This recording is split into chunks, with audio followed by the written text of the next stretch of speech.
بسم اللہ الرحمن الرحیم۔ آج ہم اپنے اس موضوع پہ اپنی لاسٹ ایپیسوڈ آخری حصہ جو ہے وہ ریکارڈ کریں گے، اور بات آگے بڑھانے سے پہلے اسپیسیفکلی میری لاء کے اسٹوڈنٹ سے یہ ریکویسٹ ہوگی، اور جو ہمارے لاء سے ریلیٹڈ اسٹوڈنٹس ہیں جو نئے پریکٹس کرنے کے لیے اس فیلڈ میں آئے ہیں، یا جو لاء کر رہے ہیں LLB کے اسٹوڈنٹس ہیں، ان سے میری ریکویسٹ ہوگی کہ ایک تو میری جتنی ایپیسوڈز اس موضوع پر، اس عدالتی خلا کی شرعی حیثیت پر ریکارڈڈ ہیں، وہ آپ فرسٹ ایپیسوڈ سے لے کے آج کی ایپیسوڈ جو 25th پارٹ اس کا بنتا ہے، اسے ضرور دیکھیے گا، اسے ڈیٹیل کے ساتھ دیکھیے گا، اور تمام ویڈیوز کو آپ بڑے غور کے ساتھ اس کو آپ نے وہ کنسیڈر بھی کرنا ہے اور دیکھنا ہے، کیونکہ ایگزامینیشن پوائنٹ آف ویو سے بھی اور فیملی لاز میں علم میں اضافے کے لیے بھی، اور پریکٹس میں اسپیسیفکلی فیملی لاز کی جو پریکٹس ہم کرتے ہیں، فیملی کیسز کو جب ہم ڈیل کرتے ہیں تو خلا کے کیسز جو ہیں وہ کافی تعداد میں ہمیں کورٹس میں نظر آتے ہیں اور فیلڈ میں دکھائی دیتے ہیں۔ تو آج ہم اپنی گفتگو کا یہ 25واں حصہ ہے اور یہ آخری حصہ ہے۔ اس میں ہم صرف اس حد تک بات رکھیں گے کہ جتنی بھی اہل علم کی آراء کی روشنی میں، قرآن و سنت کی روشنی میں، احادیث مبارکہ کی روشنی میں، اور چاروں اسکول آف تھاٹس کے کانٹینشنز کی روشنی میں، اور جتنے انٹلیکچوئلز تھے ان کی اوپینینز کی روشنی میں، عدالتی خلا کی شرعی حیثیت پہ جتنا ہم نے غور کیا اور جتنا اس کو سمجھنے کی کوشش کی ہے، ہم کیا سمجھ سکے، ہمیں کیا فہم حاصل ہوا، ہم کس نتیجے پہ پہنچے، اور کس چیز نے ہمارے پروڈنٹ مائنڈ کو اپیل کیا، اور وہ کون سی رائے ہے اور وہ کون سا نتیجہ ہے جو ہمارے عقل کو اپیل کرتا ہے، اور ہم کس نتیجے پہ پہنچے ہیں، وہ میں آپ کے سامنے رکھوں گا۔ اور اس میں ہم دیکھیں گے کہ اتنی ڈیٹیل کے ساتھ ڈسکس کرنے کے بعد ہم جو رائے قائم کرنے میں ہم کامیاب ہوئے ہیں وہ کتنی مضبوط رائے ہے اور وہ دلیل کتنی مضبوط ہے، اس پہ آج ہم بات کریں گے۔ شروع میں جب ہم نے فرسٹ ایپیسوڈ اس کی ریکارڈ کی تھی تو سب سے پہلے ہم نے کچھ تنقیات وضع کی تھیں، کچھ ایشوز فریم کیے تھے، اور کچھ پریپوزیشنز تھیں، کچھ سوالات تھے اور کچھ اشکالات تھے جو ایک قانون کے طالب علم کی حیثیت سے ہمارے ذہن میں بھی آتے ہیں اور عوام الناس کے ذہن میں بھی اٹھتے ہیں کہ خلا کیا چیز ہے، اس کا معنی و مفہوم کیا ہے، according to law of land, according to the judgments of superior courts of Pakistan, اور اسی طرح اکارڈنگ ٹو قرآن اینڈ سنہ اس کا کیا مفہوم ہے، اس کی کیا پروسیڈنگز ہوتی ہیں، اس کا کیا اس کے رولز اینڈ ریگولیشنز ہیں، اور عدالتی خلا کی اسپیسیفکلی اکارڈنگ ٹو شریعہ کیا سٹیٹس بنتا ہے، اس کو ہم نے سمجھنے کے لیے 25 حصے ہمارے گفتگو میں گزرے ہیں۔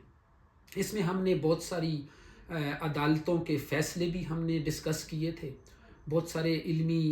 کانٹینشنز بھی ہم نے دیکھی تھیں، اور مختلف مکاتب فکر کی آراء کو ہم نے دیکھا تھا کہ خلا کیا چیز ہوتی ہے۔ شروع ہم نے اس ایپیسوڈ سے کیا تھا کہ خلا کا لغوی اور اصطلاحی معنی اور مفہوم کیا بنتا ہے، قرآن و سنت اس معاملے میں ہماری کن بنیادوں پہ رہنمائی دیتے ہیں، اور اسی طرح چار اسکول آف تھاٹ ہماری کیا رہنمائی کرتے ہیں، مختلف جو انسٹیٹیوشنز ہیں جسٹ لائک اسلامی نظریاتی کونسل، اور اسی طرح مختلف جو پرومیننٹ فتویٰ کے جو انسٹیٹیوشنز ہیں ان کے فتاویٰ بھی ہم نے دیکھے، اور ان سب کی گفتگو ان سے ریلیٹڈ کرتے ہوئے ہم جس نتیجے پہ پہنچے ہیں وہ یہ ہے کہ کچھ پوائنٹس میں آپ کے سامنے رکھنا چاہتا ہوں تاکہ یہ خلاصہ سمجھ لیں پچھلی تمام ایپیسوڈز کا، اور آخر میں یہ آپ کو بتاؤں گا کہ ہمارا جو ہے وہ کنٹینشن کیا ہے، ہم اس پوری گفتگو سے ہم نے کیا سیکھا ہے اور ہم کس نتیجے پہ پہنچے ہیں۔ ہم اکثر اس گفتگو میں ہم نے دیکھا کہ دو قسم کے اہل علم کے گروہ ہمارے سامنے آتے ہیں. ایک تو وہ ہیں جو خلا کو نجی معاملہ قرار دیتے ہیں، پرائیویٹ میٹر قرار دیتے ہیں، اور یہ کہتے ہیں کہ اس میں کورٹ آف لاء کے پاس کوئی اختیار موجود نہیں ہے، اس میں قاضی کے پاس کوئی جورسڈکشن اور پاور موجود نہیں ہے کہ وہ خلا کی ڈکری جاری کرے. اور پھر اس میں وہ کہتے ہیں اس کو بیان کرتے ہوئے کہ جج کے پاس یہ اختیار کدھر سے آ گیا کہ وہ کسی عورت کو کی بیوی کو طلاق کا حق استعمال کرے. اور دوسرے لفظوں میں وہ یہ کہتے ہیں کہ جج کے پاس اختیار نہیں ہے کہ وہ طلاق دے سکے ایسے مقدمے میں. تو بہرحال یہ ساری چیزیں مختلف الفاظ میں، مختلف جملوں میں جو اعتراضات اور تنقیدات تھیں وہ ہم نے دیکھیں. پہلی بات یہ ہے کہ ہم یہ کہتے ہیں کہ قاضی سماعت کا اختیار رکھتا ہے، مگر شوہر کی رضامندی نہ ہونے پر فیصلہ صادر کرنے کا خلا کے مقدمے میں اختیار نہیں رکھتا. تو سوال یہ پیدا ہوتا ہے کہ اگر قاضی اپنے منصب پر بیٹھا ہے، اسے بحیثیت قاضی اور جج باقاعدہ اس کا تقرر کر دیا گیا ہے اور باقی تمام معاملات میں اسے فیصلے کا اختیار دیا گیا ہے، لیکن خلا کے معاملے میں اگر اسے فیصلے کا اختیار نہیں دیا گیا تو پھر سوال یہ پیدا ہوتا ہے کہ پھر قرآن میں سورہ بقرہ کی آیت نمبر 229 میں جس میں ہم نے یہ دیکھا تھا کہ قاضی کو مخاطب کیا گیا تھا، حکم دینے والے کو مخاطب کیا گیا تھا، فیصلہ کرنے والے حکم کو مخاطب کیا گیا تھا اور کہا گیا تھا کہ وہ فیصلہ کرے گا، اس کے پاس چلے جاؤ تم دونوں میاں بیوی اور اپنا معاملہ اس کے سامنے رکھو. اور اس کو پھر رہنمائی کرتے ہوئے قرآن نے یہ کہا تھا کہ فَإِنْ خِفْتُمْ أَلَّا يُقِيمَ حُدُودَ اللَّهِ فَلَا جُنَاحَ عَلَيْهِمَا فِي مَا افْتَدَتْ بِهِ، کہ اگر تمہیں یہ خوف ہو، یعنی جج کو یہ مخاطب کرتے ہوئے کہا گیا کہ اگر تمہیں یہ خدشہ ہے کہ یہ دونوں حدود اللہ کو قائم نہیں رکھ سکیں گے تو پھر ان کی رہنمائی کی گئی. تو سوال یہ پیدا ہوتا ہے کہ آپ قاضی کی سماعت سے انکار نہیں کرتے، آپ کہتے ہیں کہ قاضی مقدمے کی سماعت کر سکتا ہے اور اس خلا کے مقدمے میں بھی سماعت کر سکتا ہے، لیکن اس کی سماعت کو آپ شوہر کی رضامندی سے، شوہر کی فری کانسنٹ سے اور شوہر کی مرضی سے مشروط کرتے ہیں. تو ایسے محسوس ہوتا ہے جیسے قاضی جو ہے وہ بے بس نظر آتا ہے شوہر کی مرضی کے سامنے، اور قاضی کو سرنڈر کرنا پڑتا ہے شوہر کی مرضی کے سامنے. تو پھر اگر قاضی اتنا کمزور ہے اور وہ سماعت کا اختیار رکھتے ہوئے بھی وہ شوہر کا محتاج ہے اور شوہر سے پوچھنے کا محتاج ہے کہ اگر تم اجازت دو تو میں تمہاری بیوی کے حق میں یہ فیصلہ کر دوں، تو پھر سوال یہ پیدا ہوتا ہے کہ پھر قرآن اسے مرجع قرار کیوں دیتا ہے؟ قرآن پھر کیوں حکم دے رہا ہے کہ اس کی طرف رجوع کرو؟ اسی لیے حکم دے رہا ہے کہ اسے مکمل اختیارات اس حوالے سے حاصل ہے. دوسری بات یہ کہ قاضی ہمارے ذہن میں یہ بات اٹھتی ہے اور اہل علم یہ بھی کہتے ہیں کہ قاضی مخاطب تو ہے اس سورہ بقرہ کی آیت نمبر 229 میں، اسی کو کلام کیا گیا ہے، اسی سے خطاب کیا گیا ہے. وہ اس میں کہتے ہیں کہ قاضی مخاطب تو ہے مگر آیت میں یہ نہیں لکھا کہ وہ فیصلہ بھی کرے گا. اب سوال یہ پیدا ہوتا ہے کہ اگر اس میں صریحاً الفاظ آیت میں یہ نہیں لکھے گئے کہ وہ فیصلہ کرنے کا بھی اختیار ہے، تو پھر سوال یہ پیدا ہوتا ہے کہ وہ قاضی کس بات کا؟ اگر ایک منصب کو آپ قضاء کا منصب قرار دے رہے ہیں، ایک شخص کو آپ قاضی اور جج بنا رہے ہیں اور آپ کہتے ہیں کہ اگر تمہارا مسئلہ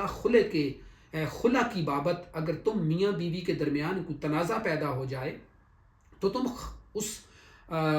قاضی کی طرف رجوع کرو گے، اس جج کی طرف رجوع کرو گے. تو یہ رجوع کرنے کا جو کہا گیا ہے تو یہ اسی لیے تو کہا گیا ہے کہ وہ فیصلہ کرے گا تمہارے درمیان، کیونکہ جب بھی دو فریقین کے درمیان کوئی تنازع پیدا ہو جاتا ہے تو وہ دونوں آپس میں فیصلہ نہیں کر پاتے، اکثر وہ کمپرومائز نہیں ہوتا، اکثر راضی نامے کی بنیاد پہ بات ختم نہیں ہو جاتی، بلکہ اکثر دیکھنے میں آیا ہے کہ وہ تنازع اختیار کر لیتا ہے وہ معاملہ، اور وہ تنازع اتنا شدید ہو جاتا ہے کہ کسی تیسرے کو مداخلت کرنی پڑتی ہے اور کسی تیسرے کو فیصلہ کرنا پڑتا ہے. تو یہاں پہ وہ تیسرا کوئی حکم دینے والا، کوئی سرکاری اختیار رکھنے والا، اور وہ عدالت اور کورٹ آف لاء اور قاضی ہی ہو سکتا ہے. لہٰذا یہ کیسے کہا جا سکتا ہے کہ قرآن ایک طرف قاضی کو سماعت کا اختیار بھی دے رہا ہے، لیکن آپ یہ کہتے ہیں کہ نہیں، یہاں پہ یہ ضروری تھا کہ وہ وہاں لکھا ہوا ہوتا کہ جی صرف سماعت ہی نہیں کرنی تم نے بلکہ تمہارے پاس اختیار فیصلہ بھی ہے. تو سماعت کا اختیار دینا ہی اصل میں فیصلے کا اختیار دینا ہوتا ہے. آپ اسے سماعت کی اجازت دے رہے ہیں، تو اس کا مطلب ہے ایک منطقی نتیجہ یہ نکلتا ہے، اور ایک عقل اس بات کو تسلیم کرتی ہے کہ جسے آپ کیس کی سماعت کا اختیار دے رہے ہیں، تو اس کا مطلب ہے کہ آپ اسے اس کیس کے فیصلے کا بھی اختیار آٹومیٹیکلی دے رہے ہیں۔ تیسری بات یہ کہ ثابت بن قیس رضی اللہ تعالیٰ عنہ کی جو روایت اس حوالے سے اس واقعے میں ہم اس کو بنیاد بناتے ہیں، اس پہ ایک بات اٹھتی ہے اور علمی حلقے میں زیر گفتگو آتی ہے اور زیر بحث آتی ہے کہ ثابت بن قیس کا جو مقدمہ تھا اس میں اس بات کی صراحت موجود نہیں ہے، اس بات کو جو ہے وہ اس کی وضاحت موجود نہیں ہے کہ کیا یہ نبی صلی اللہ علیہ وسلم نے خود ہی فیصلہ کر دیا تھا یا ثابت بن قیس کو حکم دیا تھا اور ہدایت جاری کی تھی کہ تم خلا کی بنیاد پہ اس کو آزاد کر دو۔ تو اس کا جواب ہمیں ملتا ہے، اور ہم نے پچھلی پوری ڈسکشن میں یہ چیز زیر غور لائی کہ امام قرطبی اس معاملے کو ہمیں حل کرتے ہوئے ہماری رہنمائی کرتے ہیں۔ الجامع الحکام القرآن جلد 2 اور صفحہ نمبر 129 میں وہ یہ کہتے ہیں کہ یہ نبی صلی اللہ علیہ وسلم نے بحیثیت قاضی، بحیثیت جج اس کا فیصلہ فرمایا تھا اور آرڈر جاری کیا تھا اور یہ ججمنٹ دے دی تھی اور اس پہ یہ حکم دے دیا تھا کہ میں نے یہ حق مہر جو ہے وہ جو باغ تھا ثابت بن قیس کی اہلیہ کا وہ واپس لے لیا تھا، اسے واپس کرنے کا حکم دیا تھا اور اس کا نکاح خلا کی بنیاد پہ ختم کر دیا گیا تھا۔ تو اس میں امام قرطبی اس حوالے سے جو میں نے آپ کو کہا الجامع الحکام القرآن جلد 2 صفحہ نمبر 129 کے حوالے سے وہ کہتے ہیں کہ جب اس فیصلے کی، اس معاملے کی بات اور اطلاع ثابت بن قیس تک پہنچی تو ثابت بن قیس کے الفاظ یہ تھے کہ میں نے رسول اللہ صلی اللہ علیہ وسلم کے فیصلے کو قبول کر لیا ہے۔ اس کا مطلب یہ ہے کہ وہ فیصلہ تھا، کوئی مشورہ نہیں تھا، کوئی راضی نامہ نہیں تھا، اور اسی لیے ثابت بن قیس کے الفاظ یہ تھے کہ میں نے آپ صلی اللہ علیہ وسلم کا فیصلہ قبول کر لیا ہے۔ دوسری بات یہ کہ اس میں جو چوتھی بات وہ یہ تھی کہ جو حدیث سے اہل علم جو استدلال کرتے ہیں اس پہ بھی ایک اعتراض اٹھاتے ہیں، جو تنقید کرتے ہیں کہ عدالتی خلا کی کوئی شرعی حیثیت نہیں ہوتی۔ وہ علماء اکرام اس حدیث سے جو استدلال کیا گیا ہے کہ نہ تکلیف اٹھاؤ اور نہ تکلیف پہنچاؤ، وہ کہتے ہیں کہ یہ جو حدیث کے الفاظ ہیں کہ نہ تکلیف خود اٹھاؤ اور نہ کسی دوسرے کو تکلیف میں مبتلا کرو، وہ کہتے ہیں کہ اس سے یہ استدلال نہیں کیا جا سکتا کہ کورٹ آف لا کے پاس یہ اختیار موجود ہے کہ وہ خلا کے فیصلے میں شوہر کی رضامندی کے بغیر بیوی کو خلا کی ججمنٹ دے دے اور فیصلہ دے دے اور خلا کی بنیاد پہ نکاح کو منسوخ کر دے۔ اور اس میں جو یہ حدیث کے الفاظ ہیں اس میں کوئی حاکم کے یا حکم کے یا قاضی یا جج کے کوئی اختیارات نہیں بیان کیے گئے، تو وہ کہتے ہیں کہ پھر اس حدیث سے استدلال کر کے ہم یہ کیسے کہہ سکتے ہیں کہ قاضی کو خلا کی بنیاد پہ تنسیخ حق کا، تنسیخ نکاح کا اختیار جو ہے وہ موجود ہے۔ لیکن ہم یہ دیکھ چکے کہ بہت سارے اہل علم جو ہیں وہ اس بات کو ہمارے سامنے رکھتے ہیں کہ اگر ایسی صورت پیدا ہو چکی ہے کہ خاوند کسی صورت بھی بیوی کو آزاد کرنے کو تیار نہیں ہے، وہ اس کی خلا کی آفر کو بھی ایکسیپٹ نہیں کرتا، وہ اس کا زر خلا بھی قبول نہیں کرتا اور وہ اسے آزاد کرنے کو بھی تیار نہیں ہے اور کسی صورت اسے چھوڑنے کو بھی تیار نہیں ہے، اور وہ کہتا ہے کہ میں ہر حال میں تمہیں آباد رکھوں گا، اور بیوی یہ کہتی ہے کہ میں کسی صورت تمہارے ساتھ آباد ہونے کو تیار نہیں ہوں اور تمہارے ساتھ آبادی پر میں موت کو ترجیح دیتی ہوں، تو کچھ اہل علم کی ہم نے یہ رائے پڑھی تھی جس میں بڑا وزن ہے، اور وہ اس حدیث کو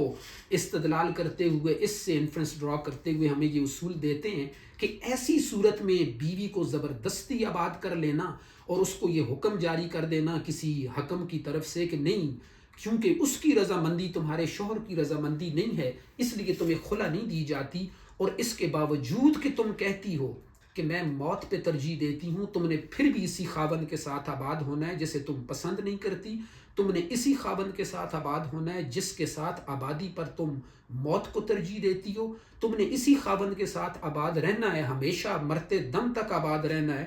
جس کو تم دل سے بحیثیت خاوند قبول نہیں کرتی اور جس کے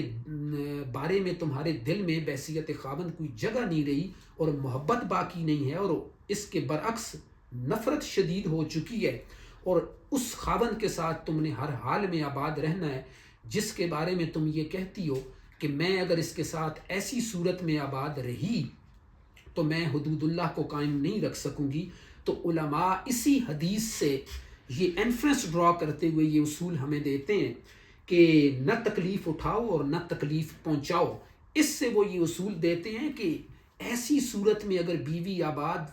آبادی پر بیوی کو آپ مجبور کریں گے تو وہ اذیت میں زندگی گزارے گی، وہ تکلیف دہ زندگی گزارے گی، وہ ذہنی طور پر ایک تکلیف میں مبتلا رہے گی، وہ ساری زندگی کڑتی رہے گی اور وہ ساری زندگی ایک اذیت ناک زندگی گزارے گی۔ اس لیے اہل علم کہتے ہیں کہ حدیث سے ہمیں یہ اصول ملتا ہے کہ نہ کسی دوسرے کو تکلیف میں مبتلا کرنا چاہیے، اذیت میں مبتلا کرنا چاہیے، اور نہ خود ایسی کوئی اذیت اور تکلیف اٹھائی جائے۔ تو ایسی صورت میں اہل علم کہتے ہیں کہ یہ قاضی کا فرض بنتا ہے کہ بیوی کو اس اذیت سے آزادی دلوائے گا اور اسے خلا کی ڈگری دے کر اس کی یہ اذیت ناک زندگی جسے وہ موت پر ترجیح دیتی ہے یہ ختم کرے گا، اس کی یہ بیڑیاں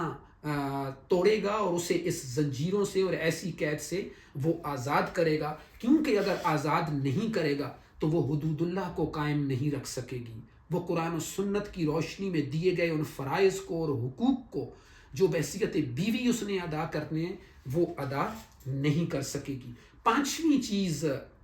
ہم نے اس پوری ڈیٹیل گفتگو میں ہمارے ذہن میں یہ آتی ہے کہ جو مفتی تقی عثمانی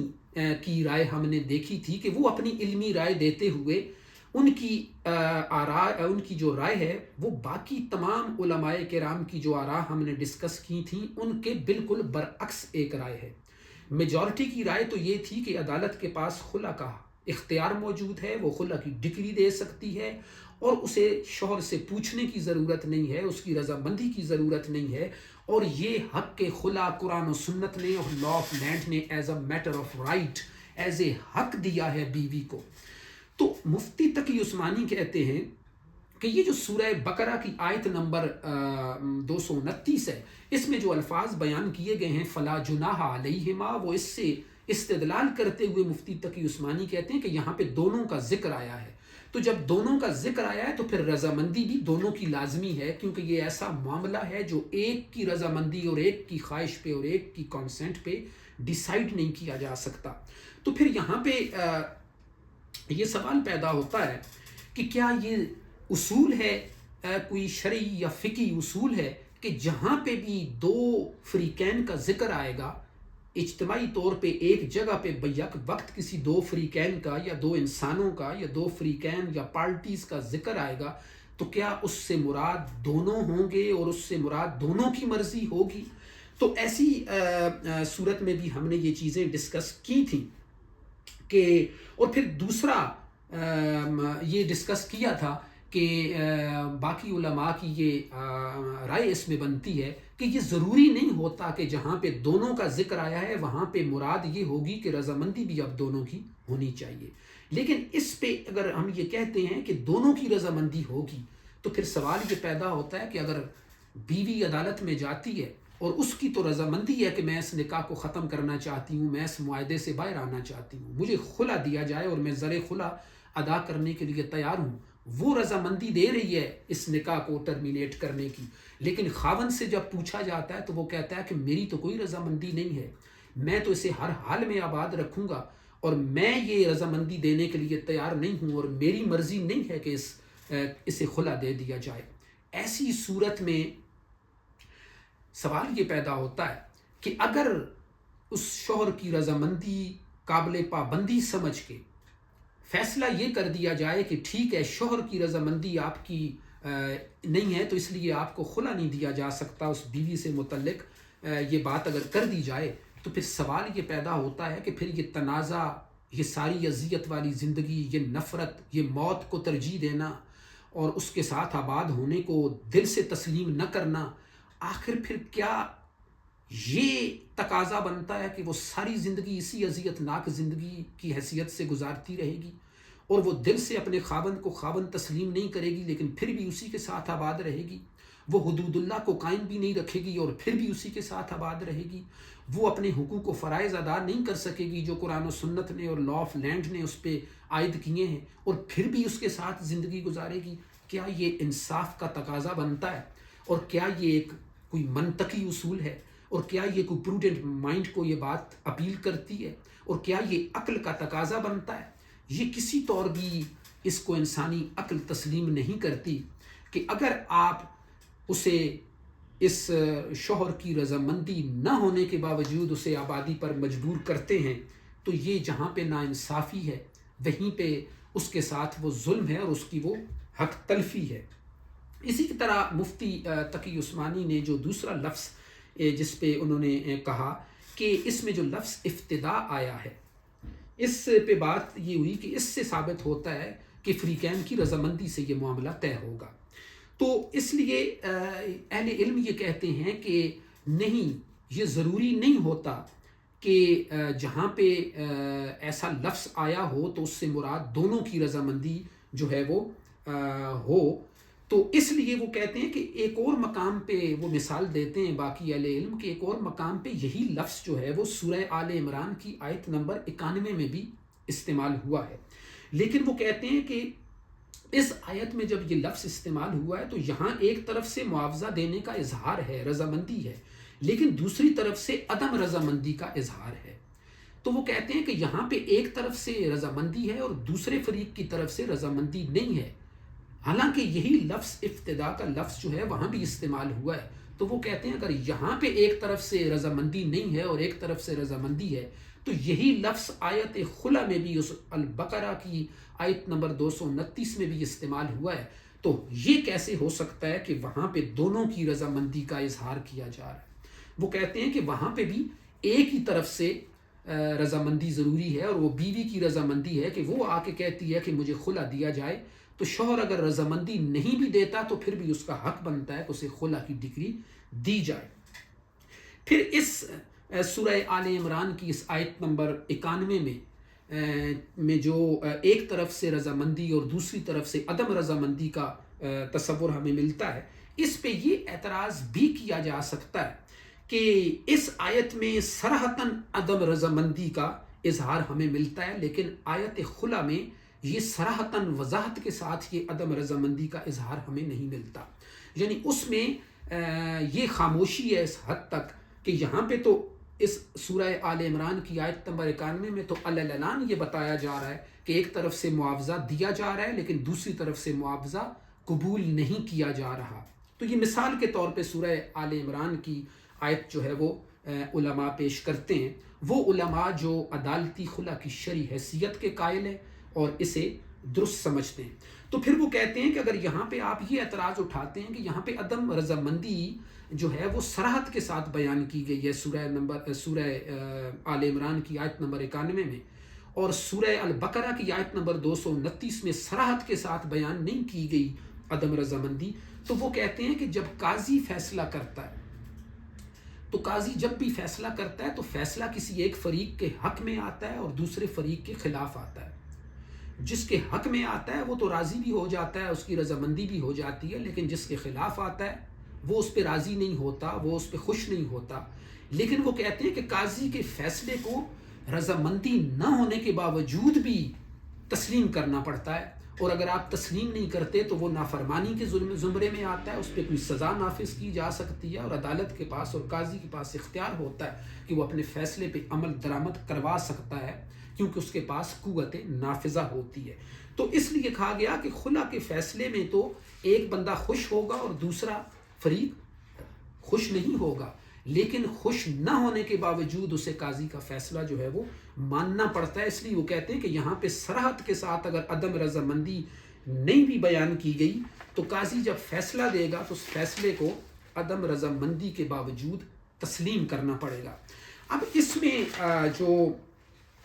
ثابت بن قیس کا جو حوالہ اور جو روایت ہے مشہور اس خلا والے مقدمے میں، جو ان کی بیوی کا مقدمہ تھا اور نبی صلی اللہ علیہ وسلم نے اسے خلا کی بنیاد پہ ختم کر دیا تھا، امام قرطبی اس کا حوالہ دیتے ہوئے کہتے ہیں کہ اس میں بھی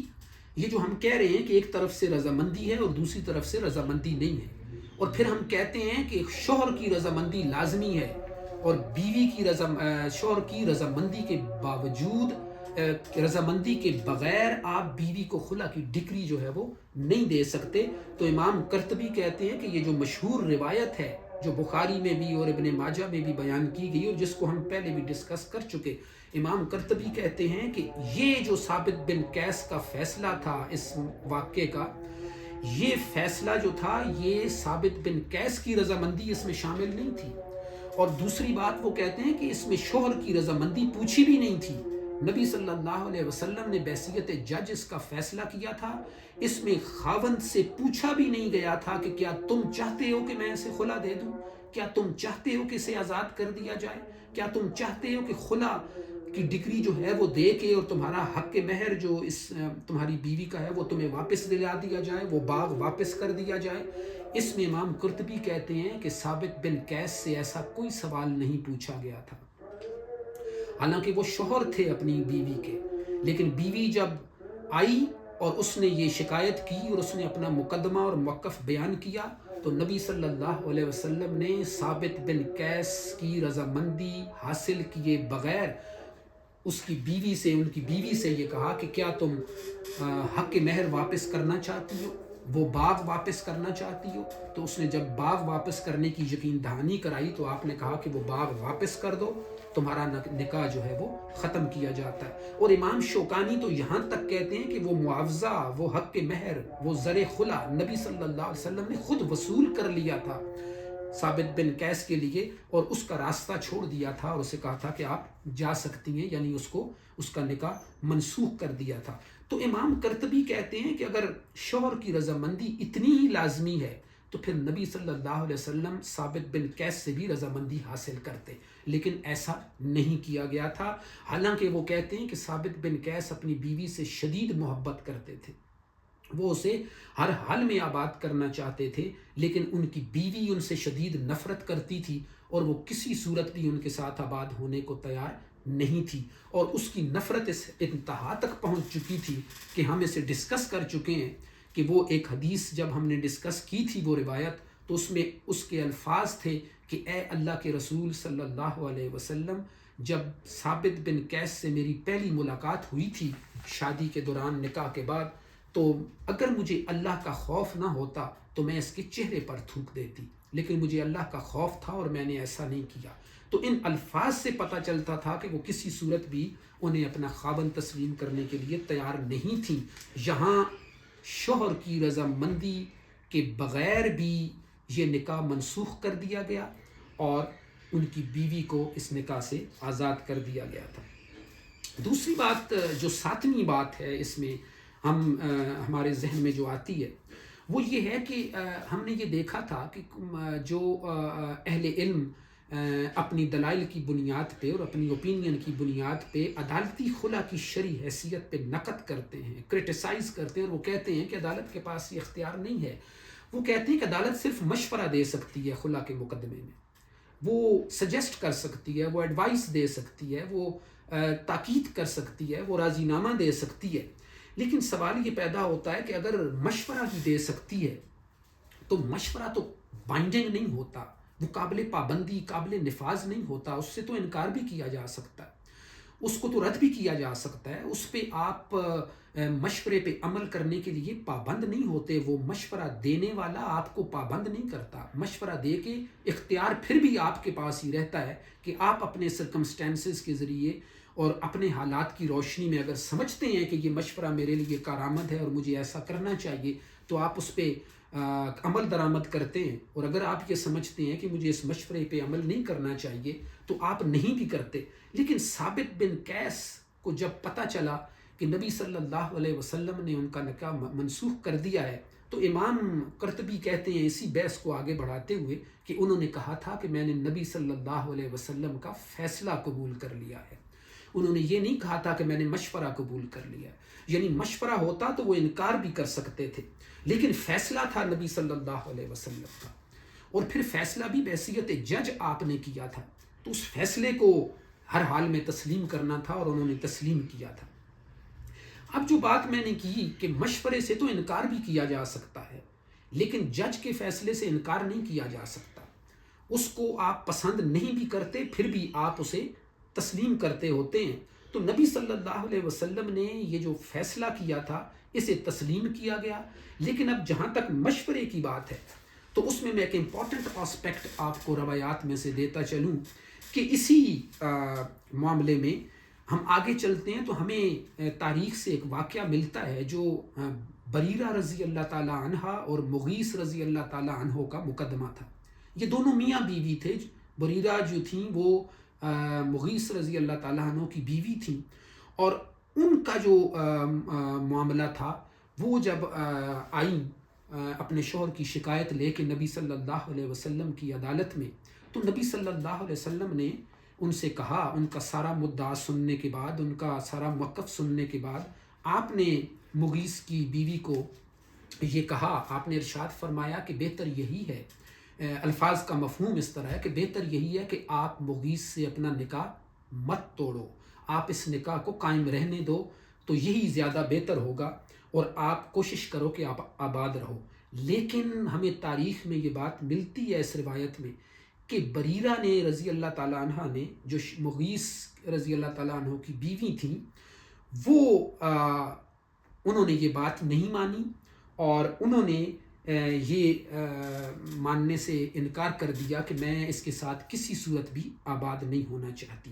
تو یہاں پہ یہ روایت ہم تک پہنچانے والا اور اہل علم یہ کہتے ہیں کہ یہ اس لیے نہیں مانا تھا کہ یہاں پہ فیصلہ نہیں کیا گیا تھا، بریرہ کو یہ حکم نہیں دیا گیا تھا، یہ ججمنٹ نہیں سنائی گئی تھی، اور یہ حکم نہیں تھا اور یہ فیصلہ نہیں تھا نبی صلی اللہ علیہ وسلم کا، بلکہ یہ مشورہ تھا، اور مشورے میں انہی کے پاس اختیار تھا کہ وہ چاہیں تو نکاح کو باقی رکھیں اور چاہیں تو نکاح کو خلا کی بنیاد پہ ختم کر دیں، یا جس بنیاد پہ بھی وہ ختم کرنا چاہتی ہیں۔ لیکن یہ مشورہ تھا، اس لیے انہوں نے مناسب سمجھا کہ کیونکہ وہ اپنے حالات کو بہتر جانتی تھیں، تو انہوں نے یہی مناسب سمجھا کہ اب اپنے شوہر کے ساتھ کسی صورت بھی آبادی ممکن نہیں ہے۔ تو یہاں پہ یہ مشورہ تھا، اس لیے انکار بھی کیا جا سکتا تھا، اور مغیث کی بیوی نے یہ مشورہ نہیں مانا تھا۔ لیکن اگر یہ فیصلہ ہوتا تو پھر اس فیصلے کو تسلیم کرنے کی وہ پابند ہوتی۔ اس لیے دوسری جو آخری بات ہم یہ کرنا چاہتے ہیں اس میں کہ ظہور اسلام کے وقت عرب میں مختلف قسم کے ایگریمنٹس موجود تھے، اس سوسائٹی میں مختلف قسم کے کانٹریکٹس تھے، معاہدات تھے۔ اسلام نے اصلاح کرتے ہوئے بہت سارے معاہدات کو ختم بھی کیا اور بہت سارے معاہدات کو باقی رکھا،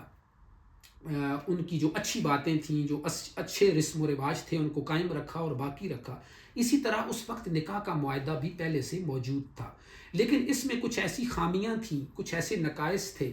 کہ وہ قابل اصلاح تھے، اور اسلام نے ان کی اصلاح کی۔ ایک خامی یہ تھی کہ نکاح جو تھا وہ اس میں کوئی عورت کو کوئی اتنے اختیارات حاصل نہیں تھے، اور نکاح کا معاہدہ مرد تو ختم کر سکتا تھا، لیکن عورت کے پاس معاہدہ ختم کرنے کے اختیارات نہ ہونے کے برابر تھے۔ طلاقوں کی کوئی تعداد نہیں ہوتی تھی۔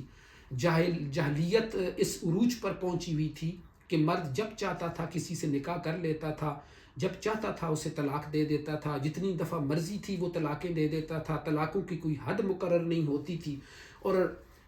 اذیت ناک زندگی گزارنے کے لیے بیوی کو اس طرح تنگ کیا جاتا تھا کہ نہ اسے آزاد کیا جاتا تھا اور نہ اسے آباد کیا جاتا تھا۔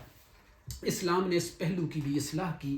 اور عورت کو بھی مرد کی طرح اس نکاح کو ختم کرنے کا اختیار دیا، اور اسلام نے سورہ بقرہ کی آیت نمبر 232 میں باقاعدہ یہ جو حق ہے، خلا کا جو حق ہے، یہ عورت کو بحیثیت بطور حق اور رائٹ دیا۔ اور ہم نے اپنی پچھلی تمام ڈسکشنز میں بہت سارے ایسے علماء کی یہ کانٹینشن اور اوپینین دیکھی کہ وہ کہتے ہیں، اور سپیریئر کورٹس کی ججمنٹس کی روشنی میں بھی ہم اس نتیجے پہ پہنچے کہ یہ جو حق خلا ہے جو عورت کو دیا گیا ہے، یہ مرد کے طلاق کے حق کے مقابلے میں دیا گیا ہے، کیونکہ اس کے پاس طلاق کا حق ہے اس معاہدے کو ختم کرنے کا۔ تو اسلام نے اور لا آف لینڈ نے بھی جو ہے وہ اسلامی اصولوں کی روشنی میں عورت کو، بیوی کو خلا کی صورت میں اس نکاح کے معاہدے کو ختم کرنے کا جو ہے وہ حق دیا ہے۔ تو تمام اہل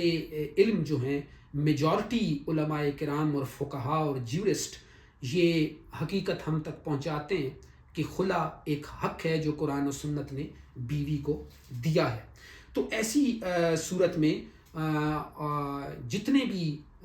ایسے مقدمات تھے جو خلا کی بنیاد پہ ہماری اسلامی تاریخ میں نبی صلی اللہ علیہ وسلم نے جو فیصلے کیے، خلفائے راشدین کے دور میں جو فیصلے ہوئے، ان میں ہم دیکھتے ہیں کہ شوہر کی رضامندی نہیں پوچھی گئی تھی، اور بیوی کے موقف کو سن کر خلا کی صورت میں حق مہر واپس کر کے اسے آزاد کرنے کے فیصلے ہمارے سامنے آتے ہیں۔ اور پھر فقہی اصول یہاں پہ ایک کام کرتا ہے۔ میں آخری بات کر رہا ہوں یہاں پہ کہ ایک مشہور فقہی اصول کہ بڑے نقصان کو چھوٹے نقصان سے دور کیا جائے گا، یہ ایک فقہی اصول ہے، ایک جورسپروڈنس کا ایک پرنسپل ہے کہ جب بھی آپ دیکھتے ہیں کہ کسی بڑے نقصان کا احتمال ہے تو پھر آپ چھوٹے نقصان کو قبول کر لیتے ہیں، اس لیے کہ اس بڑے نقصان سے بچا جائے اور اس سے جو ہے وہ اپنے آپ کو محفوظ کیا جائے۔ تو اب آخری بات یہ ہے کہ 3 چیزیں جو میں سمجھا ہوں اس پوری ڈسکشن میں، اور ہو سکتا ہے کہ میرا فہم آپ کے فہم سے مختلف ہو سکتا ہے آپ میرے فہم سے اختلاف رکھیں، اور آپ کو اختلاف رکھنے کا شرعی، فطری اور قانونی حق حاصل ہے، اور ہو سکتا ہے کہ میرے فہم میں کوئی غلطی ہو، لیکن میں جو یہ سمجھتا ہوں وہ میں 3 چیزیں آپ کے سامنے رکھتا ہوں کہ بیوی کو خلا کا حق نہ دینا، نمبر 1، بیوی کو خلا کا حق نہ دینا، قاضی کو خلا کی حق پر تنسیخ نکاح کا اختیار نہ دینا، اور نمبر 3، خلا کے مقدمے میں شوہر کی رضامندی کو لازمی قرار دینا۔ یہ 3 چیزیں I have to repeat once again کہ بیوی کو خلا کا حق نہ دیا جائے، اگر بیوی کو خلا کا حق نہ دیا جائے، اور نمبر 2، قاضی کو خلا کے مقدمے میں تفریق کا حق، تنسیخ کا اختیار نہ دیا جائے، اور خلا کے مقدمے میں فیصلہ کرنے کے لیے اور بیوی کو خلا کی ڈگری دینے کے لیے شوہر کی رضامندی کو اگر لازم قرار دیا جائے تو پھر ایک بہت بڑا تصادم ہمارے سامنے آتا ہے، ایک کانٹرڈکشن ہمارے سامنے آتی ہے، اور وہ یہ آتی ہے کہ یہ تینوں کانسیپٹ اگر ہم تسلیم کر لیں تو پھر یہ تینوں چیزیں قرآن کے اس بیسک اصول سے کانٹرڈکٹ کرتی ہیں جو آیت خلا کی سورہ بقرہ کی آیت نمبر 229 میں ارشاد فرمائی گئی ہیں، جسے بیسک ریکوائرمنٹ خلا کی بتائی گئی ہے، اور وہ بیسک ریکوائرمنٹ کیا تھی؟ وہ حدود اللہ کا قیام تھا۔ یہ اگر بیوی کو آپ خلا کا حق نہیں دیتے اور آپ قاضی کو خلا کے مقدمے میں انوالو نہیں کرتے اور اس کو تفریق کا حق نہیں، اختیار نہیں دیتے، اور شوہر کی رضامندی کو خلا کی ڈگری کے ساتھ منسوب کرتے ہیں اور مشروط کرتے ہیں، تو پھر حدود اللہ کا قیام ممکن نہیں رہتا، حدود اللہ کا عدم قیام جو ہے وہ وجود میں آتا ہے۔ تو اس لیے فقہی اصول ہے کہ بڑے نقصان سے بچنے کے لیے چھوٹے نقصان کو آپ ترجیح دیں گے۔ اگر آپ اسے نقصان کہتے ہیں تو پھر یہاں پہ جو بڑا نقصان ہے وہ یہ ہے کہ حدود اللہ قائم نہیں رہتے، اور چھوٹا نقصان یہ ہے کہ شوہر کی رضامندی نہیں ہوتی۔ اب شوہر کی رضامندی اور حدود اللہ کا قیام آپس میں ٹکراتے ہیں، لہٰذا یہاں پہ حدود اللہ کے قیام کو ترجیح دی جائے گی، شوہر کی رضامندی کو ترجیح نہیں دی جائے گی۔ یہ بہت سارے اہل علم کی بھی یہی رائے ہماری اس گفتگو کے بعد سامنے آتی ہے، اور ہمارے ذہن کو بھی یہی بات اپیل کرتی ہے کہ حدود اللہ کو قائم رکھا جائے گا، شوہر کی رضامندی کو رد کیا جائے گا، اسے کنسیڈر نہیں کیا جائے گا، اس لیے کہ شوہر کی رضامندی اگر آپ نے حاصل نہیں کی تو یہ چھوٹا نقصان ہے، لیکن اگر حدود اللہ کا قیام ممکن نہیں رہا تو یہ ایک بڑا نقصان ہوگا اور قرآنی حکم کی خلاف ورزی ہوگی۔ اس لیے اگر شوہر کی رضامندی تسلیم کر لی جائے تو پھر حدود اللہ اور شوہر کی رضامندی آپس میں ٹکراتی ہے، اور ایسی صورت میں شوہر کی رضامندی کو چھوڑنا پڑے گا اور حدود اللہ کے قیام کو ترجیح دینی پڑے گی، اس لیے کہ قرآن کی آیت خلا جو ہے فَإِنْ خِفْتُمْ أَلَّا يُقِيمَ حُدُودَ اللَّهِ فلا جناح علیہما فی مفتدت بھی. اس میں اللہ تعالیٰ یہ ارشاد فرماتا ہے کہ اگر جج کو یہ خوف ہے، حکم دینے والے کو اور فیصلہ کرنے والے کو یہ خدشہ ہے کہ یہ میاں بیوی جو بیسک ریکوائرمنٹ ہیں آبادی کی وہ قائم نہیں رکھ سکتے، وہ پوری نہیں کر سکتے، تو پھر آپ ان کے درمیان جو ہے وہ علیحدگی کروا سکتے ہیں، اور پھر اس پہ کوئی گناہ نہیں ہے کہ بیوی اپنا زر خلا ادا کرے، وہ حق مہر واپس کرے یا معاوضہ کوئی بھی ادا کرے، اور اس کو خلا کی ڈگری پہ اس کا جو معاہدہ نکاح ہے اسے ختم کر دیا جائے اور اسے خلا کی ڈگری دے دی جائے. اس لیے اگر یہ جو بیسک ریکوائرمنٹ ہے وہ قرآن کے اصول کے مطابق حدود اللہ کا قیام بنتا ہے، تو حدود اللہ اگر قائم نہیں رکھے جاتے تو پھر قاضی بھی باؤنڈ ہے اور عدالت بھی باؤنڈ ہے اور جج بھی اس بات کا پابند ہے کہ وہ خلا کی بنیاد پر بیوی کو خلا کی ڈگری جو ہے وہ جاری کر دے. Thank you.